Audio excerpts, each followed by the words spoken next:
കേരളത്തിൽ ഇന്ന് വലിയ കൊട്ടിഘോഷങ്ങളോടുകൂടി തിരുവനന്തപുരം സ്മാർട്ട് സിറ്റിയുടെ ഉദ്ഘാടന കർമ്മം നടക്കുകയാണ്. ഇന്ന് വലിയ പരസ്യം മാധ്യമങ്ങളിലൂടെ നമുക്ക് കാണാൻ സാധിച്ചിട്ടുണ്ട്. കഴിഞ്ഞ 9 വർഷം രാജ്യം ഭരിക്കുന്ന കേന്ദ്ര ഗവൺമെൻറ്റിൻ്റെ കൈകളിൽ നിന്ന് കോടിക്കണക്കിന് രൂപ വിവിധങ്ങളായിട്ടുള്ള സംസ്ഥാനങ്ങൾ ഏറ്റുവാങ്ങുകയും അതിൽ ഒരു കുറവുമില്ലാതെ തന്നെ കൊടുക്കാത്ത പ്രൊജക്റ്റിന് പോലും കോടികൾ കേരളത്തിലേക്ക് കേന്ദ്ര ഗവൺമെൻറ് കൊടുക്കുകയും ചെയ്യുന്ന സാഹചര്യം പല ഘട്ടങ്ങളിലും നമ്മൾ ചർച്ച ചെയ്തിട്ടുണ്ട്. രാജ്യത്ത് നിലനിൽക്കുന്ന വിലക്കയറ്റത്തിൻ്റെ നിരക്കെന്ന് പറയുന്നത് 3.16%. എന്നാൽ കേരളത്തിൽ 5.94% രൂക്ഷമായിട്ടുള്ള വിലക്കയറ്റത്തിൽ മനുഷ്യർ പൊറുതിമുട്ടുകയാണ്. 2ാം സ്ഥാനം വിലക്കയറ്റത്തിൻ്റെ കാര്യത്തിൽ രാജ്യത്തുള്ളത് കോൺഗ്രസ് ഭരിക്കുന്ന കർണാടകയ്ക്കാണ്. അത് 4.26%ത്തിലാണ് കർണാടക എത്തി നിൽക്കുന്നത്. ഇപ്പോൾ നമുക്ക് കാണാൻ സാധിക്കുന്നത് രാജ്യം നൽകുന്ന പദ്ധതികൾ, ആ പദ്ധതികൾ നമ്മുടെ സംസ്ഥാനത്ത് ഇംപ്ലിമെൻ്റ് ചെയ്യുമ്പോൾ പദ്ധതികളുടെ പേര് മാറ്റുകയും വലിയ രീതിയിൽ നമ്മുടെ തന്നെ നികുതിപ്പണം എടുത്തുകൊണ്ട് പരസ്യം കൊടുക്കുകയും, പരസ്യം കൊടുക്കുന്നതിൽ നമുക്ക് വിരോധമില്ല. പക്ഷേ ആ കൊടുക്കുന്ന പരസ്യത്തിനകത്ത് കേന്ദ്രത്തിൻ്റെ എത്ര കോടി രൂപയുടെ സഹായമുണ്ട് എന്ന് ഒരു പരസ്യത്തിലും പറയാതെ മൂടി വെച്ചുകൊണ്ട് മുന്നോട്ട് പോകുന്ന കേരള ഗവൺമെൻറ്റിൻ്റെ ഈ നയം എന്ന് പറയുന്നത് ജനങ്ങൾക്കിടയിൽ കേന്ദ്ര ഗവൺമെൻറ്റിൻ്റെ പദ്ധതികളുടെ പേരുമാറ്റൽ പ്രക്രിയയുടെ ഏറ്റവും അവസാനത്തെ ഒരു ഉദാഹരണമായിട്ട് ഈ വിഷയത്തെ ചൂണ്ടിക്കാണിക്കുകയാണ്. നമ്മളെ സംബന്ധിച്ച് നമ്മുടെ കുട്ടികൾ ഏറ്റവും കൂടുതൽ തൊഴിലില്ലായ്മ നേരിടുന്ന ആളുകളുടെ കൂട്ടത്തിൽ അവരെ പരിഗണിക്കപ്പെടുകയാണ്. അടുത്തിടെ പുറത്തു വന്നിട്ടുള്ള ഒരു കണക്ക് പ്രകാരം രാജ്യത്ത് നമ്മുടെ സംസ്ഥാനം ഏറ്റവും രൂക്ഷമായിട്ടുള്ള തൊഴിലില്ലായ്മയിലൂടെ മുന്നോട്ട് പോകുന്നു. 29% കേരളത്തിലെ തൊഴിലില്ലാത്ത ചെറുപ്പക്കാരുടെയും ചെറുപ്പക്കാരികളുടെയും കണക്ക് എന്നുള്ളതാണ്. ഇത് വളരെയധികം നമ്മളെ വേദനിപ്പിക്കുന്നതും ചിന്തിപ്പിക്കുന്നതുമാണ്. കാരണം ആയിരക്കണക്കിന് 10,000-കണക്കിന് വരുന്ന വളരെയധികം കഷ്ടപ്പെട്ട് പഠിച്ച് സർട്ടിഫിക്കറ്റുകൾ കയ്യിലുള്ളവർ ഈ കേരളം വിട്ടുകൊണ്ട് പല വിദേശ രാജ്യങ്ങളെയും ആശ്രയിക്കുന്നു. വിവിധങ്ങളായിട്ടുള്ള സംസ്ഥാനങ്ങളിലേക്ക് അവർ കുടിയേറ്റം നടത്തുന്നു. കഴിവും പ്രാപ്തിയുമുള്ള ബിസിനസ്സുകാർ തൊട്ടടുത്ത സംസ്ഥാനങ്ങളിൽ പോയി അവർ അവരുടെ ബിസിനസ് വർദ്ധിപ്പിക്കുന്നു. നമുക്ക് ഒരു ഇൻവെസ്റ്റ്മെൻറ്റും ഈ കേരളത്തിലേക്ക് വരാൻ സാധിക്കാത്ത സാഹചര്യത്തിലൂടെ കേരളം മുന്നോട്ട് പോവുകയാണ്. തീർച്ചയായിട്ടും ഇത് ഈ സമൂഹത്തോടുള്ള കേരള സർക്കാരിൻ്റെ വെല്ലുവിളിയാണ് എന്നുള്ള കാര്യത്തിൽ ഒരു തർക്കവുമില്ല. കഴിഞ്ഞ ദിവസം ലീഗിൻ്റെ ഒരു നേതാവ് ശ്രീമാൻ കുഞ്ഞാലിക്കുട്ടി പോലും പറഞ്ഞു, ഇന്ന് സംസ്ഥാന ഗവൺമെൻറ് കൊട്ടിഘോഷിക്കുന്ന പല പദ്ധതികളുടെയും കണക്കുകൾ പരിശോധിച്ചാൽ അതിൻ്റെ യഥാർത്ഥ ഉടമസ്ഥാവകാശം കേന്ദ്ര ഗവൺമെൻറ്റിനാണ് എന്ന് പറയാതെ പറയുന്ന ശ്രീമാൻ കുഞ്ഞാലിക്കുട്ടിയെ പോലെയുള്ള നേതാക്കന്മാരെ ഈ കേരളത്തിൽ നമുക്ക് കാണാൻ സാധിക്കുകയാണ്. സംസ്ഥാന സർക്കാർ ഏറ്റവും കൂടുതൽ ക്രെഡിറ്റ് ഏറ്റെടുത്തിട്ടുള്ളത് റേഷൻ വിതരണത്തിലാണ്. ആ റേഷൻ വിതരണം എന്നുള്ളത് കേന്ദ്ര ഗവൺമെൻറ്റിൻ്റെ നിർബന്ധമായിരുന്നു. കൊറോണ കാലഘട്ടത്തിൽ പോലും ഒരാൾ പോലും വിശപ്പ് അനുഭവിക്കാതെ മുന്നോട്ട് പോകണമെന്നുള്ള കേന്ദ്രത്തിൻ്റെ ഗവൺമെൻറ്റിൻ്റെ ജാഗ്രത അത് കേരള ഗവൺമെൻറ്റിലും റിഫ്ലക്റ്റ് ചെയ്യപ്പെട്ടു എന്നുള്ളത് നമുക്കെല്ലാവർക്കും വായിക്കാവുന്നതാണ്. അത് നിലനിൽക്കുന്ന ഒരു യാഥാർത്ഥ്യമായിട്ട് നമ്മുടെ മുന്നിലുണ്ട്. ഇന്ന് തിരുവനന്തപുരത്തെ സ്മാർട്ട് സിറ്റിയുടെ ഉദ്ഘാടനം നടക്കുമ്പോൾ ആ സ്മാർട്ട് സിറ്റിയുടെ പരസ്യം വിപുലമായ രീതിയിൽ നടത്തപ്പെട്ടപ്പോൾ, ഓരോരുത്തരും വായിക്കപ്പെട്ടപ്പോൾ 760 കോടി രൂപ കേന്ദ്ര ഗവൺമെൻറ്റാണ് സ്മാർട്ട് സിറ്റിക്ക് വേണ്ടിയിട്ട് വിനിയോഗിച്ചിട്ടുള്ളത്. കേരളത്തിൻ്റെ ബഹുമാനപ്പെട്ട മുഖ്യമന്ത്രിയോട് ചോദിക്കാൻ ആഗ്രഹിക്കുന്നത്, സ്മാർട്ട് സിറ്റികളുടെയും നഗരവികസനങ്ങളുടെയും കാര്യത്തിൽ എത്ര കോടി രൂപ കേന്ദ്ര ഗവൺമെന്റ് നൽകിയിട്ടുണ്ട് എന്നതിനെക്കുറിച്ച് കേരളത്തിലെ ജനങ്ങളോട് തുറന്നു പറയാനുള്ള ധൈര്യമുണ്ടോ, അല്ലെങ്കിൽ അതിനുള്ള സത്യസന്ധതയുണ്ടോ? ആ കാര്യം ജനങ്ങളുടെ മുന്നിൽ പറയണം എന്ന് ഭാരതീയ ജനതാ പാർട്ടി ആവശ്യപ്പെടുകയാണ്. രാജ്യത്ത് 100 സ്മാർട്ട് നഗരങ്ങളിൽ ഒന്നായി തിരുവനന്തപുരത്തെ കേന്ദ്ര നഗര വികസന മന്ത്രാലയം തെരഞ്ഞെടുത്ത് പദ്ധതി നടപ്പിലാക്കിയതാണ്. ഈ കണക്കുകൾ കേരളത്തിൻ്റെ നിയമസഭാ രേഖകളിൽ ഉള്ളതാണ്. നിയമസഭാ രേഖകളിൽ കൃത്യമായിട്ടുള്ള പദ്ധതി ഉണ്ടായിട്ടും ആ പദ്ധതിക്ക് കേന്ദ്ര ഗവൺമെന്റിന്റെ 760 കോടി രൂപ കേന്ദ്ര നഗര വികസന മന്ത്രാലയം നൽകിയിട്ടും എൻ്റെയും നിങ്ങളുടെയും പണം ഉപയോഗിച്ച് കൊടുത്ത പരസ്യങ്ങളിൽ കേന്ദ്ര ഗവൺമെന്റിനെ കുറിച്ചുള്ള ഒരു ധ്വനിയുമില്ലാതെ പദ്ധതി സ്വന്തം പേരിലേക്ക് ആക്കി തീർത്തുകൊണ്ടുള്ള വളരെ വലിയ കാപഢ്യമാണ് കേരളത്തിൻ്റെ ഗവൺമെന്റ് നടപ്പിലാക്കിയിട്ടുള്ളത്. ഓരോ പദ്ധതികളും കേന്ദ്രം പറയുന്ന സമയത്ത് കേരളത്തിൽ നടപ്പിലാക്കാൻ സാധിക്കുന്നില്ല എന്നുള്ളത് ഏറ്റവും ഖേദകരമാണ്. ഇപ്പം കഴിഞ്ഞ ദിവസം പല സംസ്ഥാനങ്ങളിലെയും മുഖ്യമന്ത്രിമാരുടെ യോഗം ചേർന്നപ്പോൾ അതിൽ പ്രധാനമായിട്ട് ഉന്നയിക്കപ്പെട്ട ഒരു വസ്തുത എന്ന് പറയുന്നത് വൃദ്ധരായിട്ടുള്ള ആളുകളെ, വൃദ്ധരായിട്ടുള്ള അമ്മമാരെ, അച്ഛന്മാരെ, അവരുടെ ആരോഗ്യം നഷ്ടപ്പെടുമ്പോൾ ഒരു കുടുംബത്തിനകത്ത് ഉണ്ടാകുന്നത് വളരെ വലിയ വേദനയാണ്. കാലമത്രയും ജോലിയെടുത്ത് മക്കളെയും കൊച്ചുമക്കളെയും സംരക്ഷിച്ചതിന് ശേഷം ആ വീടിനകത്ത് കഴിയുന്ന 70 വയസ്സ് കഴിഞ്ഞ ഈ വാർദ്ധക്യപ്രായത്തിലെത്തിയ ആളുകൾക്ക് 5 ലക്ഷം രൂപയുടെ ആരോഗ്യ ഇൻഷുറൻസ് പദ്ധതി അത് കൊടുക്കണം എന്ന് കേന്ദ്രം മുഖ്യമന്ത്രിമാരുടെ യോഗത്തിൽ ആവർത്തിച്ച് ആവശ്യപ്പെട്ടിട്ടും കേരള ഗവൺമെന്റ് അത്യന്തം ഖേദകരമായിട്ടുള്ള നിലപാടാണ് ആ വിഷയത്തിൽ എടുത്തിട്ടുള്ളത്. പല ആശുപത്രികളിലും ഈ വയസ്സായിട്ടുള്ള ആളുകൾ പോകുന്ന സമയത്ത് അവർക്ക് ഈ കാർഡ് കയ്യിൽ കരുതാൻ പറ്റാത്ത ഒരു സാഹചര്യം കേരളത്തിൻ്റെ മണ്ണിലുണ്ട്. അത് കേരളത്തിൻ്റെ മുഴുവൻ MLA-മാർക്കും കേരള നിയമസഭയ്ക്കകത്ത് നിങ്ങൾക്കും വാർദ്ധക്യമുള്ള ബന്ധുക്കളുണ്ട്. നിങ്ങൾ പക്ഷേ തോർത്തുമുണ്ടിന്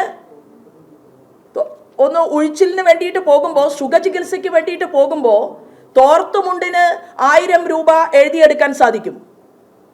നിങ്ങൾക്ക് എല്ലാ കാര്യങ്ങൾക്കും അസുഖമില്ലാത്ത MLA-മാർക്കും അസുഖമുള്ള MLA-ക്കുമൊക്കെ നിങ്ങൾ കൃത്യമായി കണക്ക് പറഞ്ഞ് പൈസ എഴുതിയെടുക്കുന്നുണ്ട്.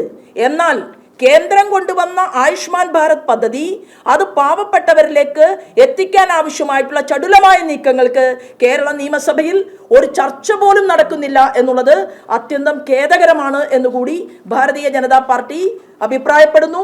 തീർച്ചയായിട്ടും ആയുഷ്മാൻ ഭാരത് പദ്ധതി എത്രയും വേഗം നമ്മുടെ വയസ്സായ ആളുകളിലേക്ക് എത്തിക്കാൻ ആവശ്യമായിട്ടുള്ള ചർച്ചകൾ ഉണ്ടാകണം, നടപടികളും ഉണ്ടാകണമെന്ന് ഭാരതീയ ജനതാ പാർട്ടി ആവശ്യപ്പെടുകയാണ്.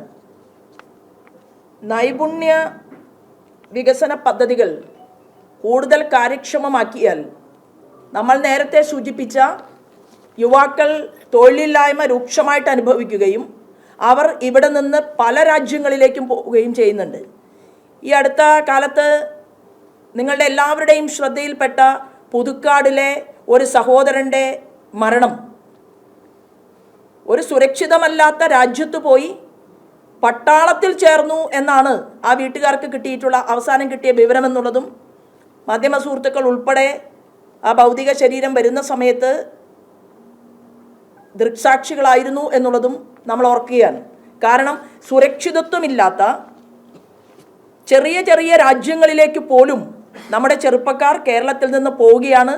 നൈപുണ്യ പദ്ധതി അത് വളരെ കാര്യക്ഷമമായിട്ട് നടപ്പിലാക്കണം എന്നുള്ളത് കേന്ദ്ര ഗവൺമെൻറ്റിൻ്റെ ഏറ്റവും വലിയ ആവശ്യമാണ്.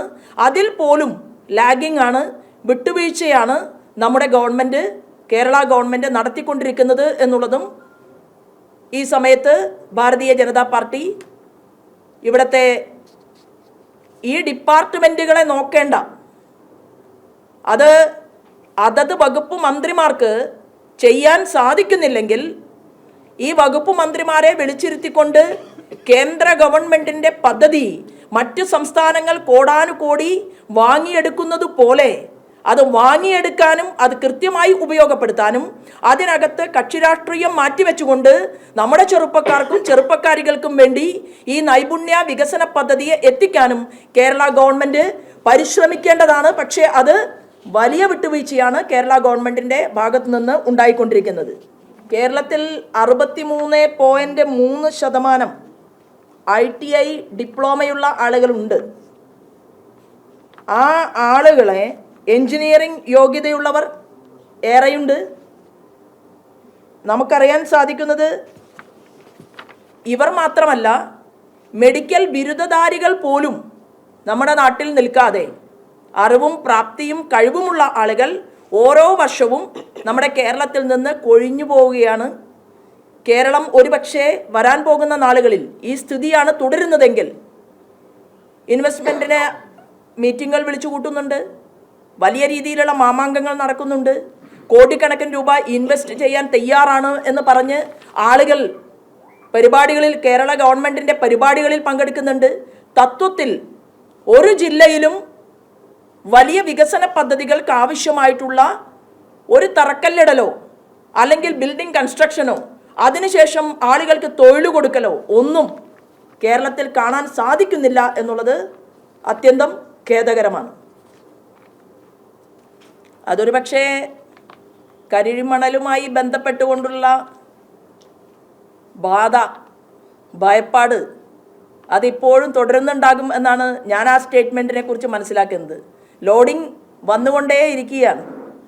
ഇവിടെ യഥാർത്ഥത്തിൽ കഴിഞ്ഞ 10 വർഷം UPA ഗവൺമെൻറ് ഭരിക്കുന്ന സമയത്ത് കേരളത്തിൻ്റെ റോഡുകളുടെ വികസനത്തിന് വേണ്ടി കൊടുത്ത തുകയും ഇപ്പോൾ ശ്രീമാൻ നരേന്ദ്രമോദിയുടെ നേതൃത്വത്തിൽ നമ്മുടെ ദേശീയപാത അതോറിറ്റിയുമായി ബന്ധപ്പെട്ടുകൊണ്ട് ഈ കേരളത്തിലേക്ക് കിട്ടിയിട്ടുള്ള തുകയും കൂടാതെ സാധാരണക്കാരായിട്ടുള്ള പാവപ്പെട്ട മനുഷ്യർ, കർഷകർ, കോളനികളിൽ ജീവിക്കുന്ന അട്ടപ്പാടിയിൽ, പാലക്കാട് നെല്ലിയാമ്പതിയിൽ ഉൾപ്പെടെ, ഇടമലക്കുടിയിൽ, ഇടുക്കിയിൽ ഉൾപ്പെടെ, വയനാടിൻ്റെ വിവിധ പ്രദേശങ്ങളിൽ ഉൾപ്പെടെ, മലപ്പുറത്തെ കരുളായി പ്രദേശങ്ങളിൽ ഉൾപ്പെടെ ഈ കേരളത്തിൻ്റെ വിവിധ പ്രദേശങ്ങളിൽ ഒരു കുട്ടി പഠിക്കണം എന്നാഗ്രഹിച്ചാൽ ആ കുട്ടിക്ക് ഏകാധ്യാപക പാഠശാല കൊണ്ടുവന്ന അടൽ ബിഹാരി വാജ്പേയി ആ പദ്ധതി പിന്തുടർന്നുകൊണ്ട് കുട്ടിക്ക് പഠിക്കണമെന്നാഗ്രഹിച്ചാൽ അധ്യാപികയോ അധ്യാപകനെയോ റിക്രൂട്ട് ചെയ്തുകൊണ്ട് കുട്ടിയുടെ വീട്ടിലേക്ക് അങ്ങോട്ടേക്ക് പോകണമെന്നും അവിടെ റോഡുകൾ ഉണ്ടാകണമെന്നും പ്രധാനമന്ത്രിയുടെ ഗ്രാമീൺ സഡക് യോജന പദ്ധതി കഴിഞ്ഞ 10 വർഷമായിട്ട് അതീവ വേഗതയിൽ കേരളത്തിൽ നടപ്പിലാക്കുകയും അത് വലിയ റോഡുകളുമായിട്ട് കണക്ട് ചെയ്യുകയും കണക്ടിവിറ്റി ഇല്ലാത്ത, ഗതാഗത സൗകര്യങ്ങളില്ലാത്ത ഒരു സംസ്ഥാനത്തിനും മുന്നോട്ട് പോകാൻ സാധിക്കില്ല എന്നുള്ള പ്രഖ്യാപിതമായിട്ടുള്ള ലക്ഷ്യത്തിൻ്റെ അടിവരയിട്ടുകൊണ്ട് ഈ റോഡുകൾക്ക് ആവശ്യമായ വികസന പ്രവർത്തനങ്ങളും പണവും കൊടുക്കുകയും 1 രൂപ കൊടുക്കാതെ വലിയ റോഡുകളുടെ ഉദ്ഘാടനത്തിന് ശ്രീമാൻ ഗഡ്കരി കേരളത്തിൽ അദ്ദേഹം പങ്കെടുത്ത പരിപാടിയിൽ അദ്ദേഹം പറഞ്ഞു, 10 നയാ പൈസ കേരള മുഖ്യമന്ത്രിയുടെ കയ്യിൽ നിന്ന് കിട്ടിയിട്ടല്ല ഈ റോഡിൻ്റെ വികസന പ്രവർത്തനം നടത്തിയത്, കേന്ദ്രത്തിന് തരാനുണ്ട് എന്നാണ് പറഞ്ഞത്. ആ വേദിയിൽ മുഖ്യമന്ത്രി ഉണ്ടായിരുന്നു, ആ വേദിയിൽ തന്നെ വകുപ്പ് മന്ത്രിമാരുണ്ടായിരുന്നു, ഒരാൾ പോലും എതിർപ്പുന്നയിച്ചില്ല എന്നുള്ളതാണ്. അത് കഴിഞ്ഞ് വീണ്ടും പദ്ധതികൾ വരുന്നു, വലിയ റോഡുകൾ വരുന്നു. ഇപ്പോൾ നമുക്ക് സന്തോഷത്തോടു കൂടി കാണാൻ സാധിക്കും, കന്യാകുമാരിയിൽ നിന്ന്, അതായത് തമിഴ്നാടിൻ്റെ ബോർഡറിൽ നിന്ന് കർണാടകയുടെ ബോർഡറിലേക്കുള്ള വലിയ റോഡുകളുടെ വികസന സാധ്യതകളും അതിൻ്റെ പ്രഖ്യാപനവും പണം മാറ്റിവെക്കലും കേരളത്തിന് വേണ്ടിയിട്ട് ഉണ്ടായിട്ടുണ്ട്. ഒരു ചർച്ചയുമില്ല, വിദഗ്ധന്മാരെ വിളിച്ചിരുത്തുന്നില്ല, ആ വൈദഗ്ധ്യമുള്ള ആളുകളുമായിട്ട് ചർച്ച നടത്തുന്നില്ല, ഇതെത്ര മാസം കൊണ്ട് നടപ്പിലാക്കുമെന്ന് പറയുന്നില്ല, മാധ്യമപ്രവർത്തകർക്ക് ഇതിനെക്കുറിച്ച് ഒന്നും അറിയില്ല. ഇതിനു മുൻപും കേരളത്തിൽ മുഖ്യമന്ത്രിമാരുണ്ടായിട്ടുണ്ട്. ആ മുഖ്യമന്ത്രിമാരിൽ ചിലർ ജനങ്ങൾക്കിടയിലേക്ക് ഇറങ്ങി വന്ന് ജനമുന്നേറ്റ സദസ്സുകൾ നടത്തിയിട്ടുണ്ട്. ആ സദസ്സുകളിൽ കഴിവും പ്രാപ്തിയുമുള്ള ആളുകൾക്ക് വരാനും അവരുമായി മുഖ്യമന്ത്രിയുമായി സംവദിക്കാനും നിവേദനം കൊടുക്കാനും മാധ്യമങ്ങൾ ചോദിക്കുന്ന മുഴുവൻ ചോദ്യങ്ങൾക്കും ഉത്തരം പറയാനും കേരളത്തിൻ്റെ മണ്ണിൽ സാധിച്ചിട്ടുണ്ട്. ഇന്ന് കേരളത്തിൽ ഒരു യാത്ര കോടിക്കണക്കിന് രൂപ ചെലവഴിച്ചുകൊണ്ട് കേരള മുഖ്യമന്ത്രിയുടെ ഒരു യാത്ര വടക്ക് നിന്ന് തെക്കോട്ടേക്ക് വന്ന് ആ യാത്രയിൽ ഉന്നതരായിട്ടുള്ള ചില ആളുകളെ പ്രത്യേക ലെവലിൽ കണ്ടതൊഴിച്ചാൽ മനുഷ്യരുടെ പുറത്ത് തട്ടിക്കൊണ്ട് പാവപ്പെട്ട ഒരു കർഷകന്റെ വിയർപ്പുള്ള കൈയൊന്ന് പിടിച്ചുകൊണ്ട് ഞാൻ ഇതൊന്ന് പരിഹരിച്ചു തരാം, സമാധാനപ്പെടൂ എന്ന് പറയാൻ ഒരു മീറ്റിംഗ് പോലും നടത്താൻ സാധിക്കാത്ത കേരളത്തിൻ്റെ മുഖ്യമന്ത്രി പദ്ധതികൾ അപ്പാടെ ടെൻഡർ സൗകര്യമുള്ളവർക്ക് കൊടുക്കുന്നു, അവാർഡ് സൗകര്യമുള്ളവർക്ക് കൊടുക്കുന്നു. ഇപ്പോൾ വടക്കൻ കേരളത്തിൽ ഏത് ടെൻഡർ വന്നാലും അത് പ്രത്യേകമായിട്ടുള്ള ഒരു സൊസൈറ്റിക്ക് കൊടുക്കുന്നു. ആ സൊസൈറ്റി ഊരാളുങ്കൽ സൊസൈറ്റിയാണ്.